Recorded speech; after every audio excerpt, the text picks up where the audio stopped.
Welcome everyone. Today in this masterclass, we will be focusing on reflective teaching in English language arts.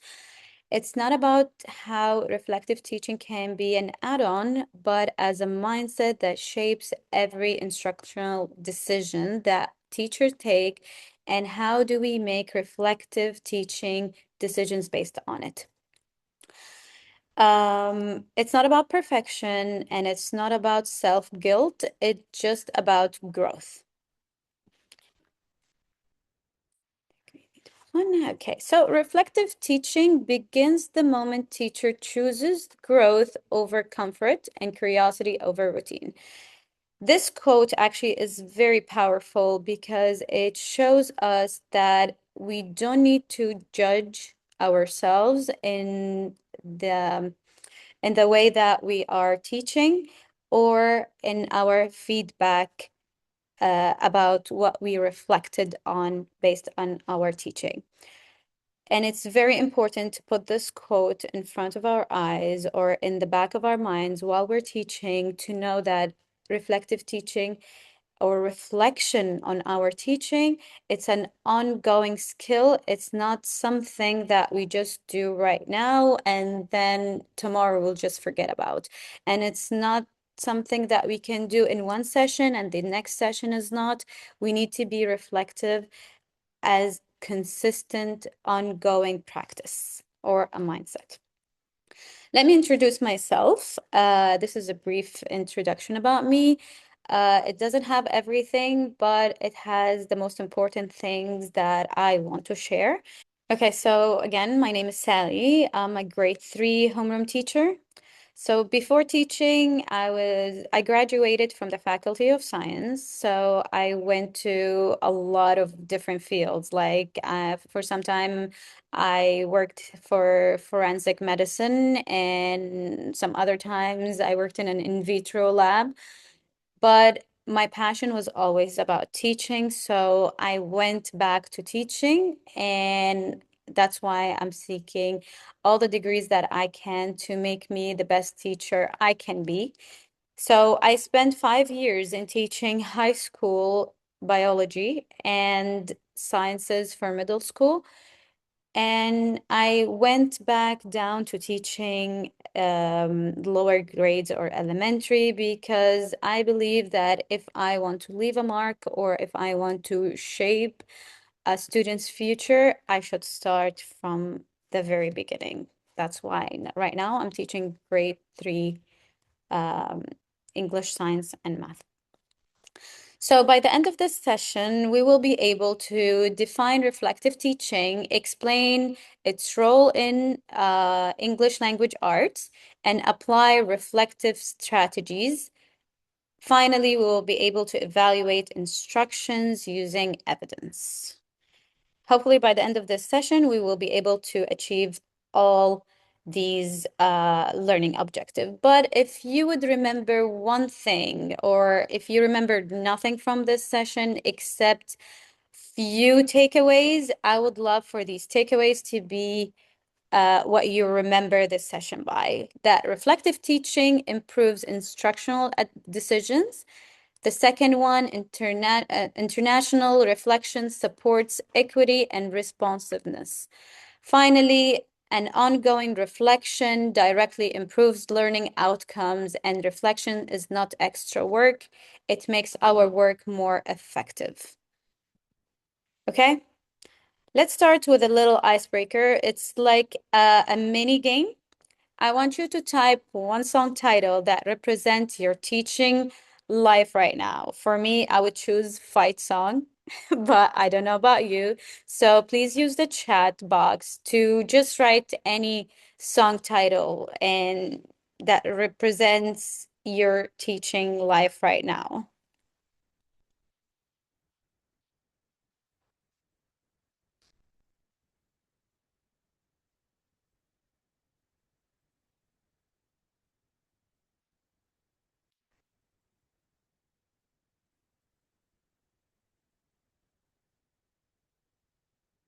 I can't see any typing in the chat box yet.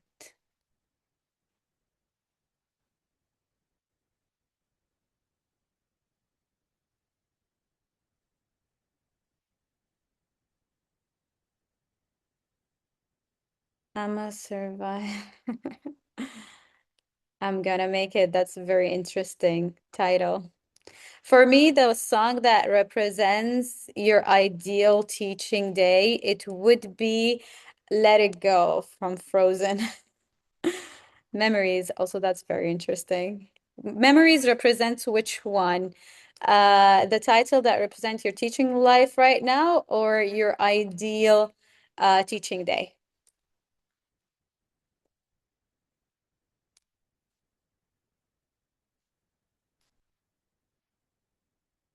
Ideal teaching day. Yeah, it's a very good song.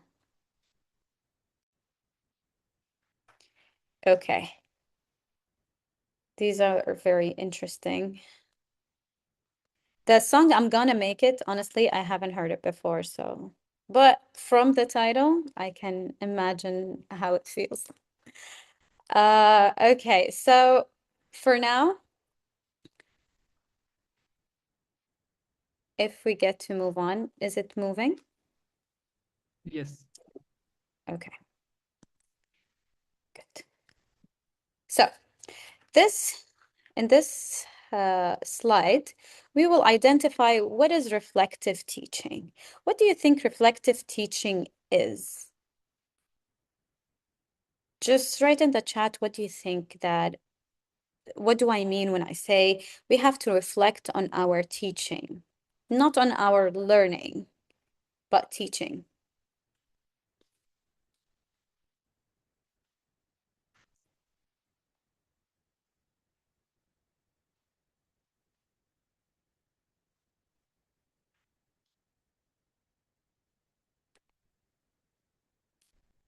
Okay, maybe I will start. For me, reflective teaching, it's just like when someone is sick. So first of all, I will start um, noticing my symptoms. And my first decision, it will be good, analyzing and reworking. Good job. That's a very interesting insight. For me, I think like if I'm gonna first identify my symptoms, my first decision, which is before acting up, it will be that I will go see a specific doctor. I decided the type of doctor I'm seeing based on the symptoms I'm having. Teaching in an innovative way. Interesting. That's very good. Teaching instruction adjusted according to pace. Good. Strengthening and challenging. Good job. Yeah, that's basically it. That's the main idea behind it. So we're just making a decision after a decision after a decision. That's how we reflect on our teaching in the classroom. So we have to make a startup decision. So we have to take decisions before acting and during the class and after teaching. So before, when I decided that I'm sick and noticed my symptoms, I decided that I will go to this specialist. And I decided, let's say I went to a general practitioner, okay? And that doctor, I went to him, explained my symptoms, and based on his reflection of my symptoms, because he knows better and practice makes perfect, he tells me that no, I'm not the correct doctor for these symptoms. I would recommend you going to this specific doctor. So right now, I made a reflective decision. He made a reflective decision, and then I went to the correct doctor to give me the correct medicine for my situation, correct? What if we're not reflecting? What if I went to that doctor and he just gave me any medicine, even though it's not his specialty, and I took that medicine? What do you think will happen?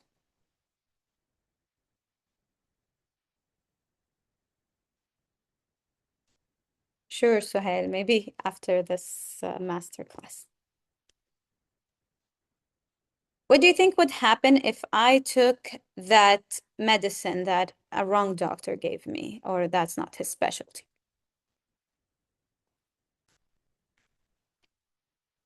If you could talk, it would be interesting as well. You can unmute your mics and engage with me in the discussion. It would diversely affect you. Good. It would. It might actually cause some fatal um, consequences, right? So it's very important, as it's fatal to be reflective in the classroom, it's fatal everywhere. Based on every decision we make in our lives, we have to reflect on what happened in the past. We have to see what is going on at the moment, and based on it, we will take the next step or the next decision. Okay, so what are the characteristics of of reflective teachers? What do reflective teachers ask themselves every day? They don't just teach lessons, they have to ask themselves questions literally every day. Hello, Asma. Can someone tell me what type of questions do teachers ask themselves every day during the lesson, before the lesson, or after the lesson ends?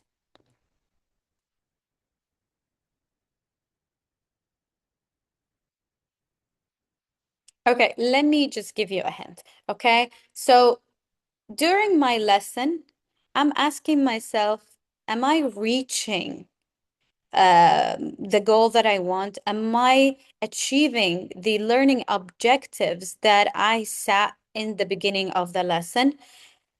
Am I moving smoothly from one objective to another?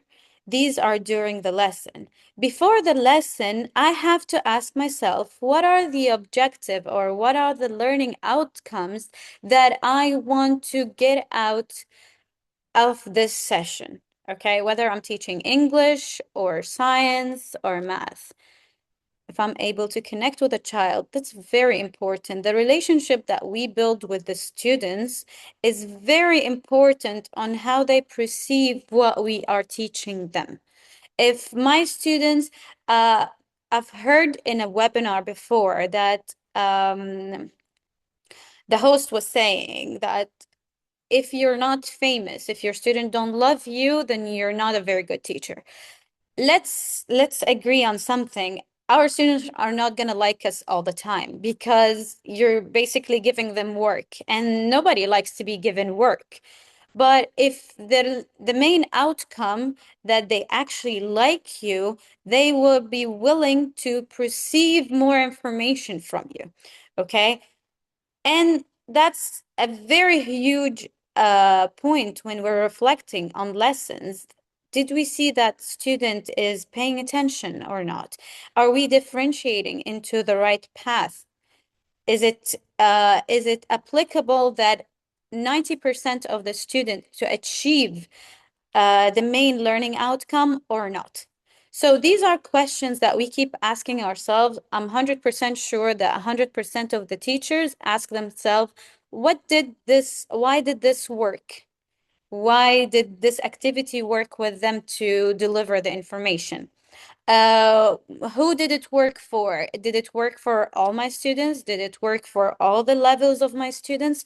Or it worked only for a specific level, like for the high achievers, because they will be always engaged and ongoing with you. Whatever you tell them to do, they're just keep going with you? Or does it work for everyone, middle achievers or even low achievers, when we're gamifying some of the instructions, maybe that will grab their attention? Is it working with the people who are kinesthetic or auditory or visual? These are questions 100% all teachers ask themselves every day. The difference between whether this lesson is going to be effective or if it's going to work from now on or not is after I asked myself these questions, after I noticed these behaviors in the classroom, if someone is working or someone is not, what did I do about it? That what makes a reflective teacher different from any other teacher. I'm just walking into my class and just giving the information. I don't care if they're learning something. I didn't reflect on what I noticed or observed, or I didn't take action based on what I observed. Okay? So these are the main concept that comes out of reflective teachers. Okay? Next, what is reflective teaching is not. So basically, what I'm trying to say is that we shouldn't be self-blaming ourselves, self-blaming about how it went in the classroom. Sometimes it's not going to go perfect, and it's not perfect. Nothing is perfect on earth. So maybe it's not you.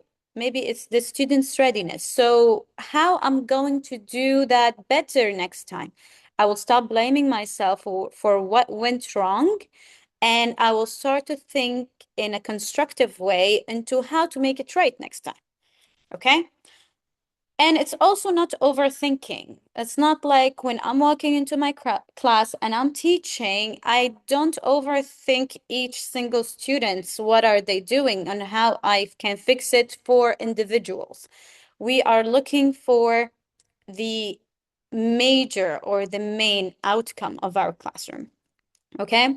And it's not also complaining. It's not that we're going to say, oh, these students, they're not doing very well.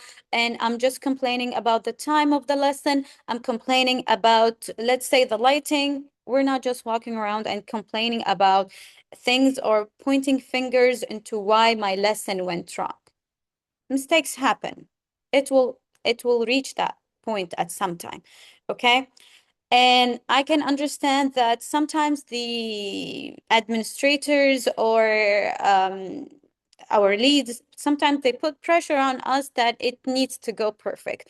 But it's a very important to think that nothing is perfect and to stop stressing ourselves. Okay? Because if you stress yourself, at the end of the day, you will not reach anywhere. It's good to take a deep breath, reflect on what's going on by observing what is going on, and maybe some decisions, some teaching decisions, we can fix it at the moment. Some teaching a reflective decision we can fix next time, and some reflective decisions can be made on paper. It's not something that we can practically apply. Okay? And it's not something that, okay, and now I have an observation or so and so far and so forth. So right now I will be doing this. No, it's something that you need to be consistent with. You need to observe your students constantly every day to see how they're growing up.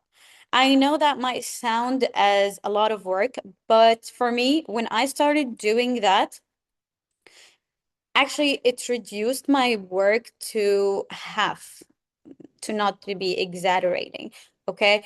Because I know what will deliver the information faster, so I just go to it like that. When I'm planning, I know for low achievers or medium achievers or high achievers, how do they learn? Because I know my students by now. Let's face it, they spend more time awake with us, with teachers, rather than their houses. So I would love to make them feel like this is their second home. Okay. And also, it's not based on guessing. I'm not going to guess how these students are going to learn. I'm just saying right now, I know them by practice. At the beginning of the year, we cannot say, oh, okay, I know how high achievers will um, answer this question, how middle achievers will participate, how low achievers, I'm going to give them that. No, because each group or each year, the students' behavior change.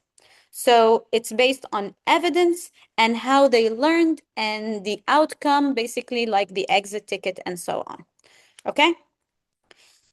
Right now, we have two different mindsets or two different points of view, the teacher point of view and the student point of view. Okay. So the reflective teaching, the one that this webinar is about right now, is about the teacher's perspective. not the student's perspective or the student metacognition. It's about how you, as a teacher, make informative decisions during your class. I would like to take like a couple of minutes right now. Think about the best day you took a correct decision and you were so proud of yourself. You can unmute your mic if you want to, or you can type it in the chat. I would love to hear the stories. Tell me about the day that you took a decision that you were so proud of because you found out instant results from your students.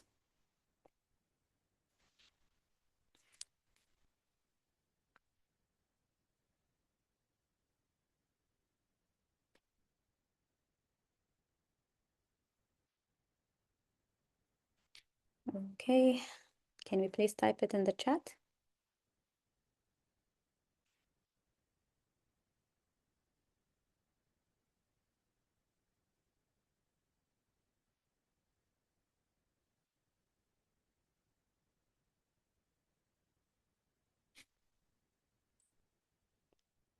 Mm,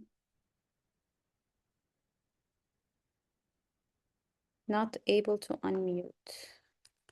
Think.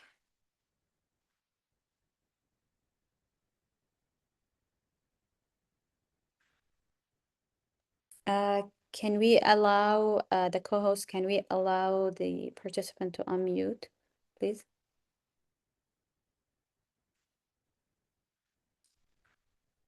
Hello, Yes, hi. hello, ma'am.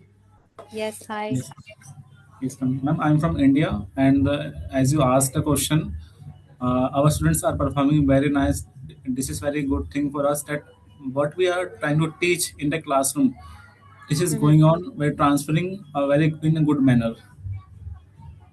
Yeah, Okay. yes, ma'am. So what was the decision that you took during the one of your classes that you were the most proud of? Yes, ma'am. Definitely. Yes, can you give me an example? Like, ma'am, when like, ma'am, I am from a Hindi language background. Okay. Mm-hmm. When I learned English language and I started writing in English journals papers, my teachers also appreciate me that you are going in a very good manner. They appreciate me about that. Oh, okay. That's very good. So appreciation. So when we're giving rewards to the students, it helps them to participate more or give them the motivation to be active and engaged. Is that the one that Yes, what you're ma'am. talking about? Yes, ma'am. Perfect. Thank Definitely, it reinforces the students. Reinforce. good. Thank you so much for your participation. Thank Okay, so as we said, the reflective teaching is the teacher's perspective of the lesson. Okay, they focus on how their students are thinking, they make instructional decision that will make an impact. Okay, and they use they make these decisions based on the students' data, feedback, and outcomes. That's how you create a guided lesson or you adjust your lesson according to your students' needs. But the students' metacognition, it focuses on how the student thinks about the lesson or the objective and or the activity, okay? And it involves awareness of learning strategies, okay? Help students plan, monitor, and self-regulate or even talk to themselves about how do they feel about what happened today. Like we all get that. I'm 100% sure that you get your students coming to you after a test or an activity saying, Miss, I didn't feel so good about this test and I feel so bad that I got this mark. Or what I will do next is that I will revise more. Can I take my copybook home so I can revise for tomorrow's test? And they will make decisions as well based on their thinking. Okay, so right now we will play a quick game about it's called Who's Doing the Thinking. Okay, it's basically I need you to scan the QR code.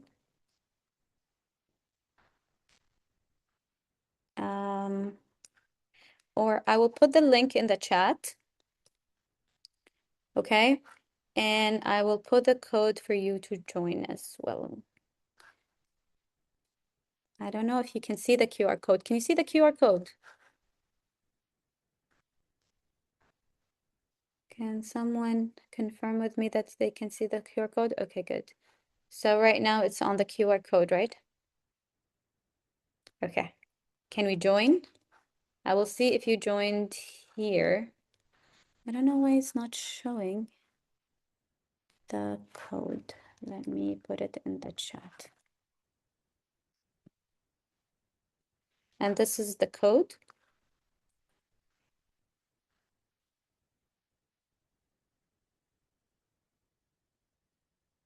I would really appreciate if you just join.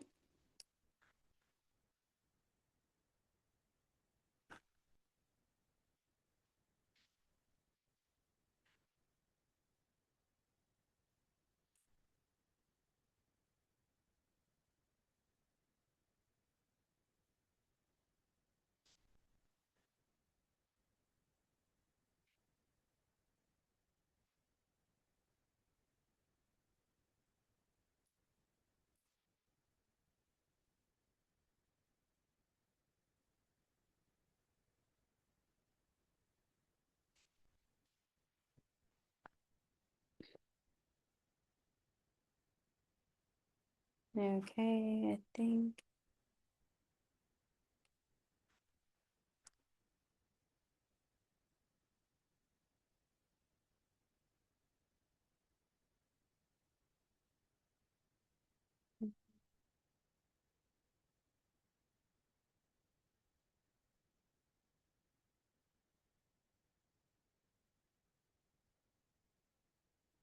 Okay. Um, I will start. You can still join even if after I started the session with the code and the link in the chat. By the way, this is one of the presentation web platforms that I use for my current students. They like it so much because it's mainly of a game.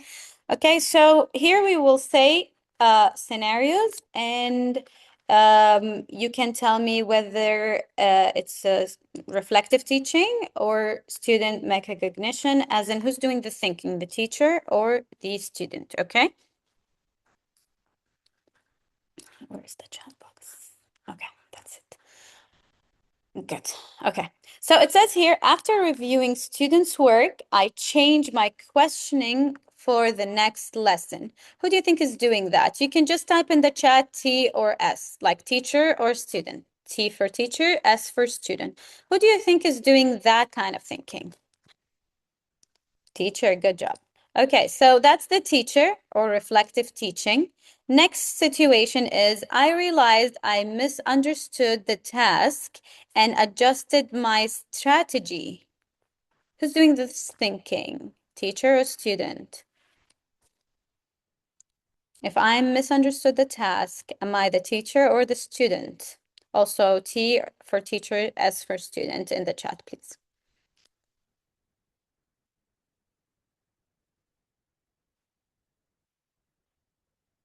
Can be both. Good thinking.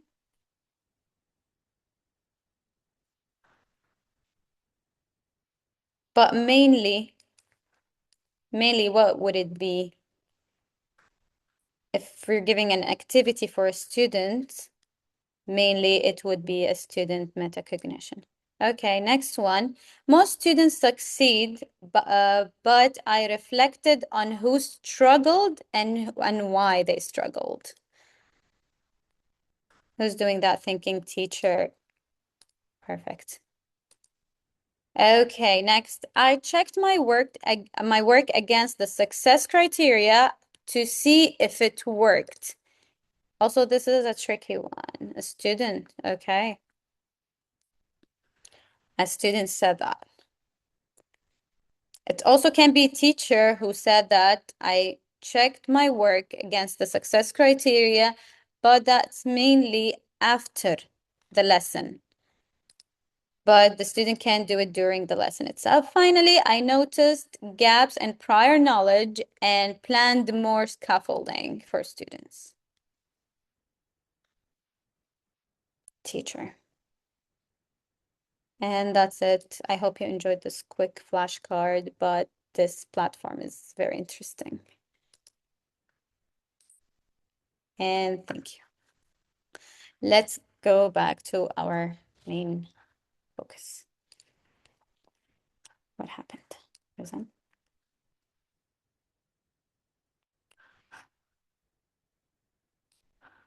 I don't know. Can someone tell me if these slides are moving? Again. Are the slides moving? Are we now in importance in grade 3 and 4? Yes. Yes. Okay, good. Thank you.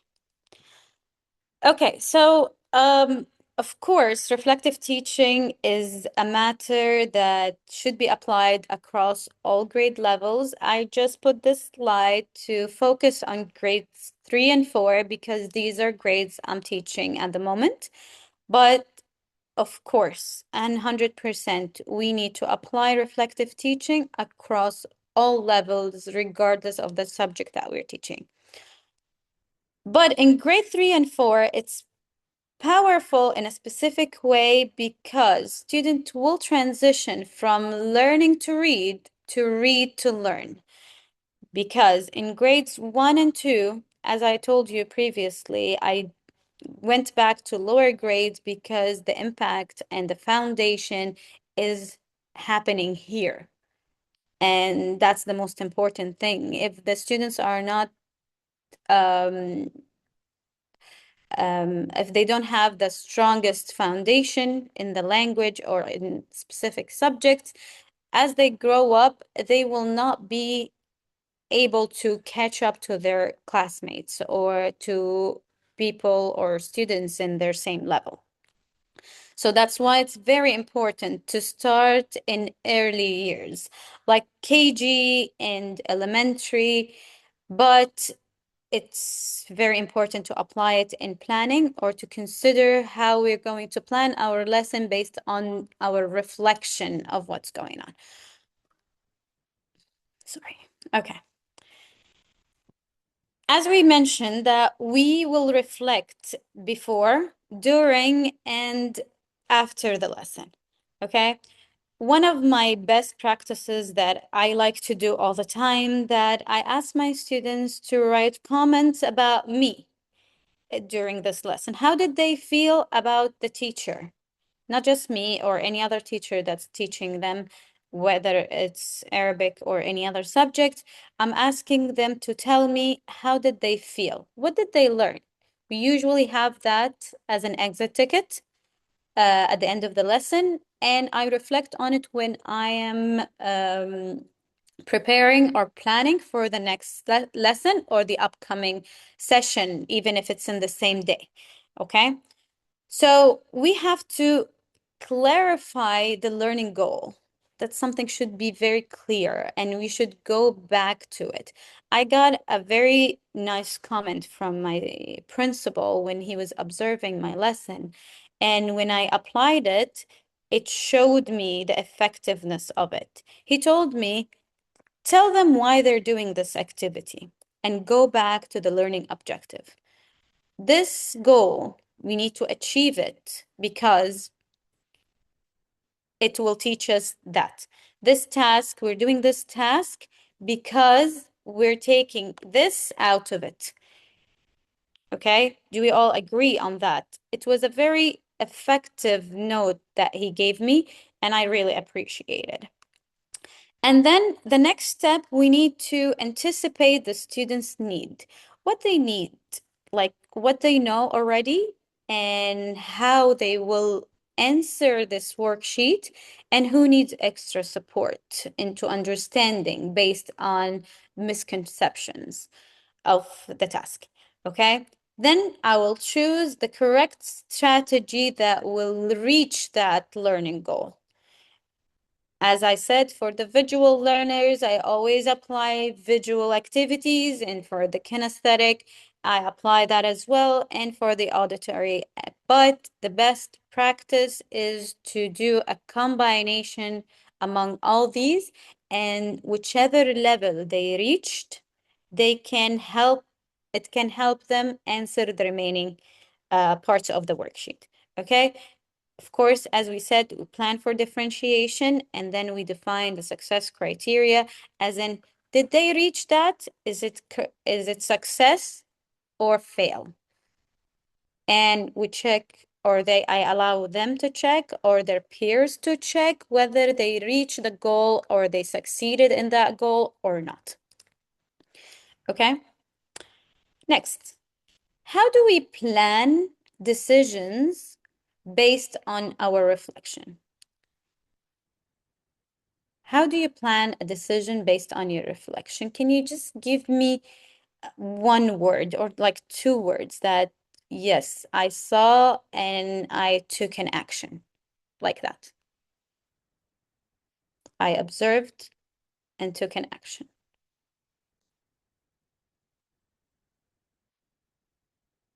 What did you observe and which did you take based on it?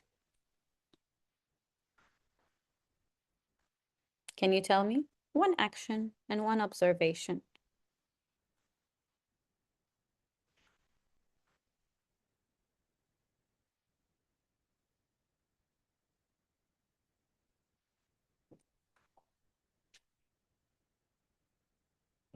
Okay, let me tell you an observation that I made. I found out that during the map test that my students are not ready for the test. And I found out that the people who already finished, they didn't get me the marks or the scores that I want. So what I did was I gave them a brain break. It was an instant decision that I made based on my observation. I gave them a brain break, and that made them refresh and be a little bit more ready. I can see here someone wrote Vaishali, something like that, I think. Is that correct? If I'm saying it correct? Good. So she said, or he, I don't know. Is it a he or she? So she said extra worksheets for slow learners. I totally agree with her. Totally agree with her. Although some leads might say that no, it's not fair. Why would they have to do extra work? You can just differentiate the same amount of work based on their level, or if they're slow, that will take them longer time to finish the extra worksheets. But no, if the worksheet is colorful, has a lot of visuals, if they're doing something with manipulative, like for math, they will actually be able to answer the extra worksheets because, yes, appropriate level. Perfect. Okay. Because sometimes we need to write them in like bigger fonts. We need to write them in simpler language. So it will take more paper than if I'm just asking a high achiever or one of the gifted and talented one question. They will understand what I mean without a lot of talking, right? So that's something that we can do. So reflective teachers, they plan using evidence, not assumptions. We can never use assumptions when we are planning for our students, even if we say, yeah, I know my students, I know what will get them to reach that goal, so let's do it. No, absolutely not. When I applied that, when I was, I'm gonna be honest, when I'm tired sometimes, I was like, oh no, no, I'm not gonna be planning extra activities. Okay, I know what they can do and they will do it. They always disappointed me. Always. Like 95% of the time, they disappointed me if I'm using my assumptions. But if I'm using the actual evidence, actual worksheets, actual scores for tests, actual feedback from the students, I always reach my goal. Always. Okay. So it's very important that we take evidence from yesterday and we try that when we're shaping tomorrow's lesson to be based on what we've learned. Okay? Always take an action based on what you've seen. Okay? We've discussed that so many times. How do we reflect during the actual lesson while they're doing the activity? How can I reflect on what they're doing? Okay, so I will monitor, first of all, like in the example for map test, I will monitor their readiness. Okay, how they're engaging in these activities. Are they engaged or they're not? They're distracted. What's making them distracted? Maybe it's after break. Maybe it's the seventh period on a Monday. So خلاص, their brain is not braining anymore and it's done. So we can do it as a trivia lesson to just give them something fun like Nearpod or like Blue Kit for them. It will also make them reach the goal, but it will not be requiring a lot of their focus or their attention. Okay, then I will notice who's still confused, who still didn't reach the goal that I need them to reach. And then I will set them in a group. I can reteach them again if the time allows, of course, and if they're ready for that. If they're not, I will make them do a small activity and I will simplify it even more. It doesn't have to be for low achievers, it's just simplified. Okay? Then I will adjust my instructions in the meanwhile. Like, let's say I walked into the class after break and they had just had a heavy lunch or we had the picnic day and the lesson was meant to go in a specific way, but I look at my students and they're not focused. They're distracted. Their brain is fogging. Okay, they will not give me what I want right now. So I have to adjust my instructions or adjust how I'm going to present the lesson right now based on what I saw. Do you agree?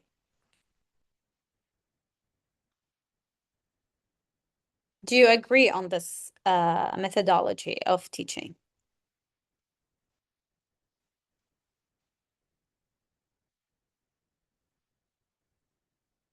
Okay, good. Thumbs up. Okay, so as we mentioned, uh, it's always important to reflect after the lesson, during the lesson, and using evidence, like strong evidence of their work or their test result, and so on. And we will adjust the instructions worksheet based on differentiated groups of students. And then we will respond to their engagement. As I said, if they're not ready, just give them a brain break or make it a trivia lesson or try as much as possible to make it gamified to grab their attention back or just reteach a lesson that you took before and that will anchor the information for it. Okay, let's watch this video together.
Okay, so now we know the difference between reflection in action and on action, correct? And the reflection in action is always the hardest, that you can make the correct decision right now while the situation is occurring. It's very important for us to stay calm when we're taking our decisions and don't get too frustrated. I know it's very hard to apply and it's easier said than done, but it's very important to practice, and practice makes perfect. Okay. Let's apply reflective thinking that students can retell but can't explain motivation based on the evidence. What should we do next? Okay, let's read this scenario. During a reading lesson, most students can retell the story but struggle to explain the character's motivation. What would you do next as a reflective teacher? Are you going to reteach the same lesson using the same strategy? Or are you going to model how to infer character motivation using a think aloud?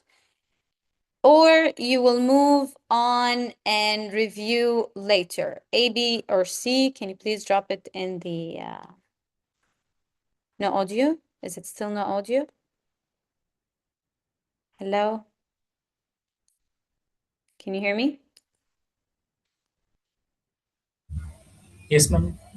Okay. Can you put A, B, or C in the chat?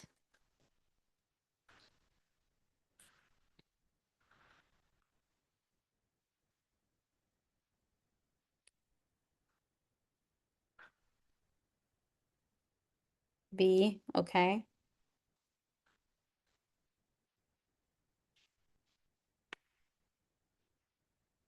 Actually, it's the only logical answer that we would model how to infer character motivation using a think aloud.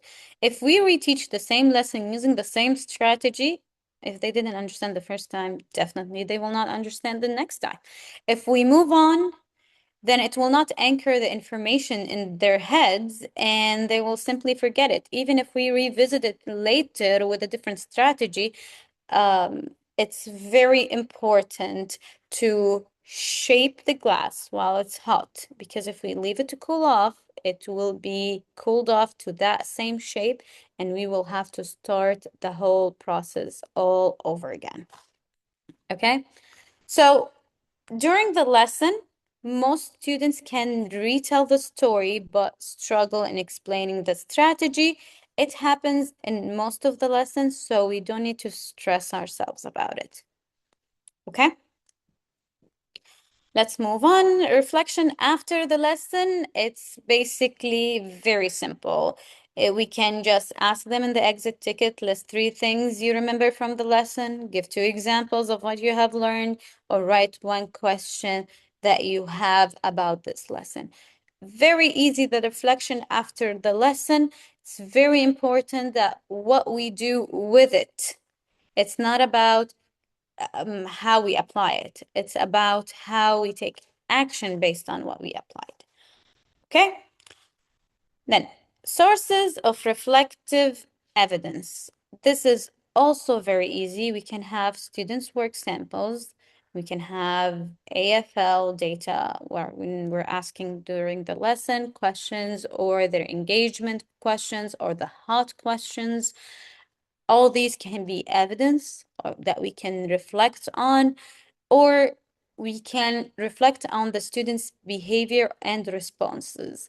I believe that any bad behavior is based on a student who doesn't know what's going on in the classroom and just bored. So he's acting up or she's acting up, mainly boys, but if it means they're acting up because they're bored, they don't know what to do, they don't understand the task, they don't understand what's required, they're feeling lazy, they're feeling overwhelmed, or they're simply feeling lost. So it's a very important point to reflect on. And then the teacher observation note. Let's analyze the scenario. We said during a writing lesson, students are engaged, but their drafts show weak organization and limited use of text evidence. What am I going to do if I am talking about that? This scenario reminds us to ask, what does the evidence say? What caused the gap? And what is one reflective action we can take? Okay, I will be answering this part because I will just give an example of my classroom. But if you want to participate as well in the chat, I will be more than happy to read your comments. Okay, so I would say the first question, what does the evidence say? My evidence say here that they don't know the layout for me. They don't know how they should organize their thoughts. Okay, so maybe I will give them example of layouts on the board so they can follow. Next, what caused the gap? They're engaged, they understand the lesson, but their work is not to reaching the criteria I want. So what caused this gap? Maybe confusion. I would tell myself they're just confused. As I said, I will just give them a layout to work on. What can I do? As I told you, I can just give them layout examples to maybe get what I want from them. Okay? If you want to participate, you're more than welcome to participate in the chat.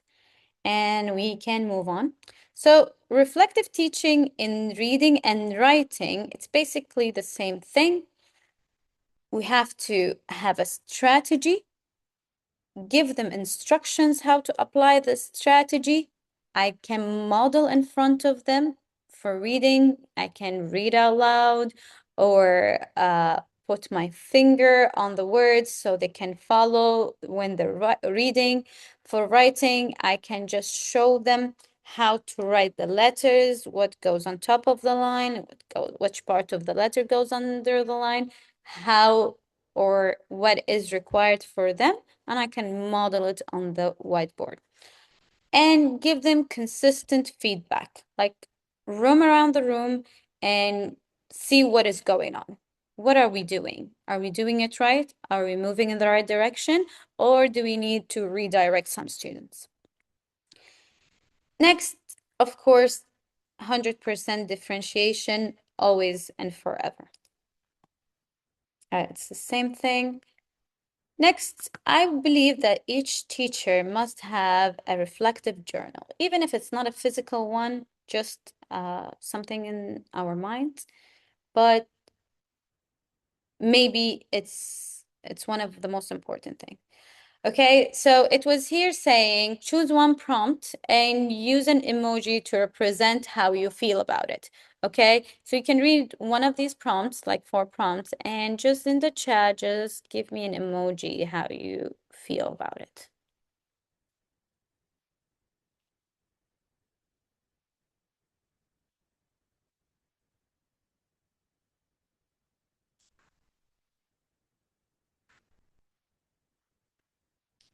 I will choose one insight from today that challenged my thinking, and let me try to put emojis about it.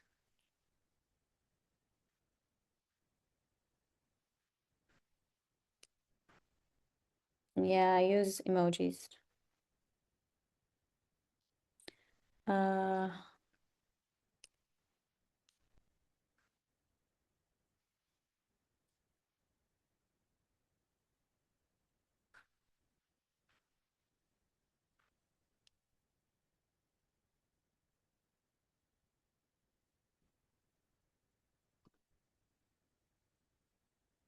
and then it made me happy.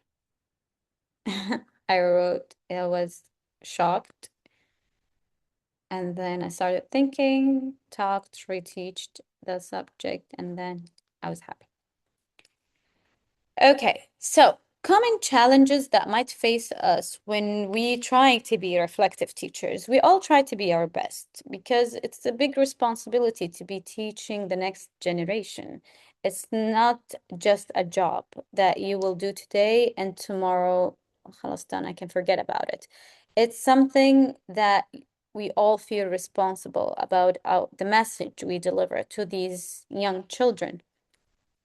So we might face a lot of challenges. Most of these challenges that we have limited time, or sometimes we don't have the energy to reflect or take an action. Okay, I reflected, I observed, I know what should be done, but I don't have the energy or the motivation to reflect, to take an action. Or we can just criticize ourselves, or if something went bad, we can just simply say, not very good at that. So putting ourselves down will not push us forward or not push us up. And lack of clear evidence. Like, as I told you, students' readiness is one of the main points that we should focus on when we are reflecting, but that we cannot have a clear evidence whether they just performed poorly because they weren't as ready as before, or what is exactly the need for this to happen. Okay, finally, inconsistent routines, balancing curriculum demands. The pacing of the curriculum might not always be on our sides, so these are the challenges that we might face. Finally, when instructions responds to students' engagement will increase, okay? If we're teaching based as a response, not as a command, their engagement will increase with the teacher. So don't be afraid to take risks and be persistent with your students, because reflection isn't about teacher, it's about learners or students. So meanwhile, these are the learning objectives that we achieved during this session. Today we've defined reflective teaching, applied strategies, and evaluated instructional decisions, and that's professional growth. Of course, these practices are grounded in decades of research, thanks to all these scientists, of course, and many to come. And learning is an ongoing practice. Anyway, as we live, we always learn. Thank you for your thinking, honesty, and engagement. Let's open the floor for any questions.